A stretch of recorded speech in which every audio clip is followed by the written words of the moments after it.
আসসালামু আলাইকুম রহমতুল্লাহি বারাকাতুহু। প্রিয় বন্ধুরা, আপনারা যারা ফেসবুকে আর্নিং করতে চাচ্ছেন, প্রফেশনাল মোড অন করছেন, তাদের জন্য কিছু নিউজ আছে। আপনারা ফেসবুকে আর্নিং করতে হলে অবশ্যই আপনি একটা পেজ বা প্রোফাইল খুলতে হবে।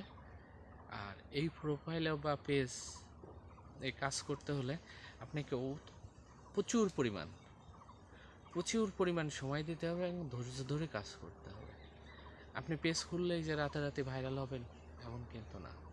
এজন্য আপনাকে অবশ্যই কাজ করতে হবে প্রচুর পরিমাণ। যেমন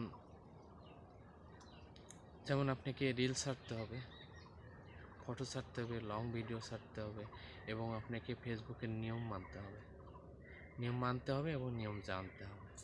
যেমন আপনি নিয়ম মানার বিষয় হচ্ছে আপনি ফেসবুকে আপনার ছবি ছাড়ার ব্যাপারটা, আপনি রিলস ছাড়বেন 2-3টা করে, তারপর লং ভিডিও, তারপর লেখা পোস্ট, তারপর আপনার ফটো, এভাবে মিনিমাম ছাড়বেন। হলো আপনার ফটো ছাড়বেন সকাল, দুপুর, রাত্রে 3টা, রিলস ভিডিও ছাড়বেন 2টা, আর লং ভিডিও ছাড়বেন 1টা এবং লেখা পোস্ট করবেন 2টা।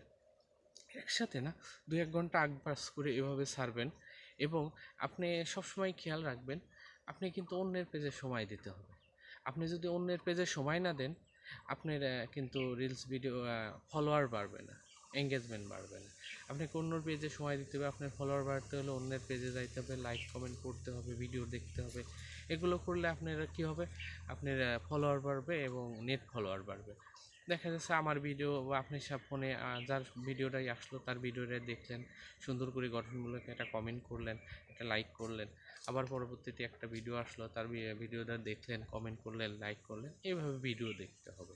এভাবে দেখে আপনার নেট ফলোয়ার বা ফলোয়ার জোগাড় করতে হবে।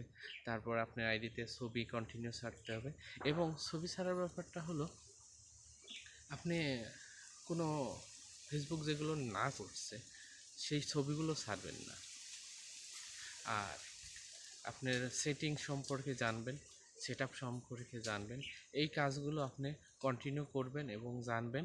দেখবেন আপনার ফলোয়ার বাড়তেছে দাপ দাপ করে। আপনার ফলোয়ার বাড়ানোর একটাই টেকনিক, সেটা হলো আপনার অন্যের ভিডিও দেখা এবং লাইক কমেন্ট করা এবং শেয়ার করা।